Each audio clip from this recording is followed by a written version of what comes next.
ओम शांति।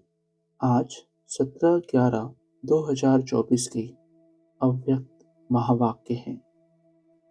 आज की मुरली का सार है, रिटर्न शब्द की स्मृति से समान बनो और रिटर्न जर्नी के स्मृति स्वरूप बनो। आज की मुरली से निकाली गई मुख्य पॉइंट्स। परमात्मा दिल तख्त सारे कल्प में अब आप सिकिलदे लाडले बच्चों को ही प्राप्त होता है। भ्रकुटी का तख्त तो सर्व आत्माओं को है, लेकिन परमात्मा दिल तख्त ब्राह्मण आत्माओं के सिवाय किसी को प्राप्त नहीं है। अगला, वर्तमान समय स्वराज अधिकारी बने हो, हर एक ब्राह्मण आत्मा का स्वराज गले का हार है। स्वराज आपके जन्म का अधिकार है। अगला, बाबा कहते आध्यात्मिक जीवन में भी दिल तख्त का बहुत महत्व है। जो दिल तक नसीन है वही आत्माएं विश्व में विशेष आत्माएं गाई जाती हैं। वही आत्माएं भक्तों के लिए माला के मड़कों के रूप में सिमरी जाती हैं। वही आत्माएं कोटों में कोई में भी कोई गाई जाती हैं। अगला, बाप कहते हैं, हे लाडले बच्चे, कभी कभी दिल तख्त को छोड़कर देह रूपी मिट्टी से क्यों दिल लगाते हो? देह मिट्टी है तो लाडले बच्चे कभी मिट्टी में पांव नहीं रखते हैं। सदा तख्त पर, गोदी में या अतीन्द्रिय सुख के झूले में झूलते हैं। अगला, आपके लिए बाप दादा ने भिन्न भिन्न झूले दिए हैं। कभी सुख के झूले में झूलो, कभी खुशी के झूले में झूलो, कभी आनंदमय झूले में झूलो। देह भान भी मिट्टी में पांव रखना है। देह अभिमान तो बहुत गहरी मिट्टी में पांव है, लेकिन देहभान अर्थात बॉडी कॉन्शियस यह भी मिट्टी है। अगला, बाबा कहते जो परमात्मा तख्त नसीन होगा उसकी निशानी प्रत्यक्ष चलन और चेहरे से सदा बेफिक्र बादशाह होगा।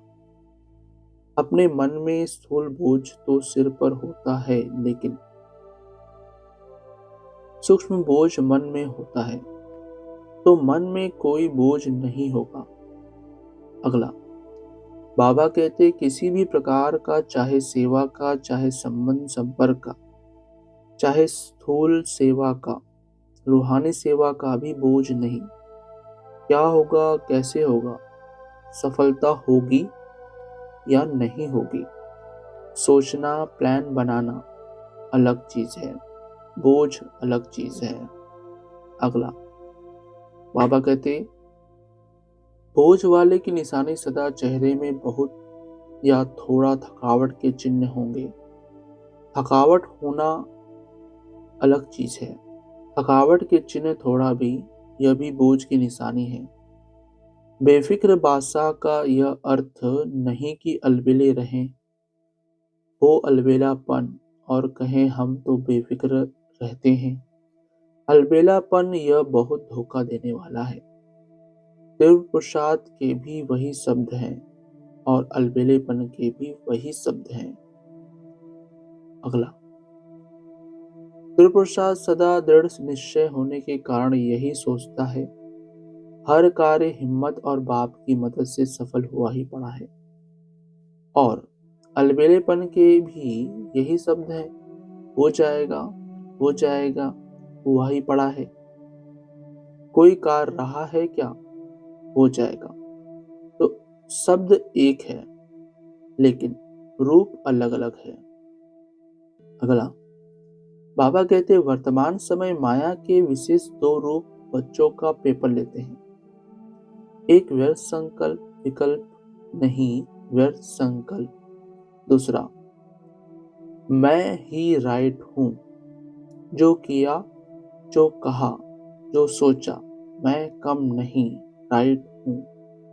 अगला, बाप दादा समय के प्रमाण अब यही चाहते हैं कि एक शब्द सदा स्मृति में रखो, बाप से हुई सर्व प्राप्तियों का, स्नेह का, सहयोग का रिटर्न करना है।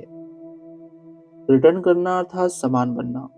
दूसरा, अब हमारी रिटर्न जर्नी है, अर्थात वापसी यात्रा है। अगला, बाबा कहते इसके लिए बहुत सहज साधन है। हर संकल्प, बोल और कर्म को ब्रह्मा बाप से टैली अर्थात मिलान करो। बाप का संकल्प क्या रहा, बाप का बोल क्या रहा, बाप का कर्म क्या रहा, इसको ही कहा जाता है फॉलो फादर। अगला, बाबा कहते ये रोग यह भी अभिमान का अंश है और बोल में सदा निर्मल भाषी मधुर भाषी। जब संबंध संपर्क में आत्मिक रूप की स्मृति रहती है तो सदा निराकारी और निरहंकारी रहते हैं। ब्रह्मा बाप के लास्ट के 3 शब्द याद रहते हैं, निराकारी, निरहंकारी, वही निर्विकारी। अगला, बाप दादा वाली एक्सरसाइज याद है, अभी अभी निराकारी, अभी अभी फरिश्ता। यह है चलते फिरते बाप और दादा के प्यार का रिटर्न। आज का वरदान, सर्व आत्माओं में अपनी शुभ भावना का बीज डालने वाले मास्टर दाता भव। स्पष्टीकरण, फल का इंतजार न कर आप अपनी शुभ भावना का बीज हर आत्मा में डालते चलो। समय पर सर्व आत्माओं को जगाना ही है। कोई अपोजिशन भी करता है तो भी आपको रहम की भावना नहीं छोड़नी है।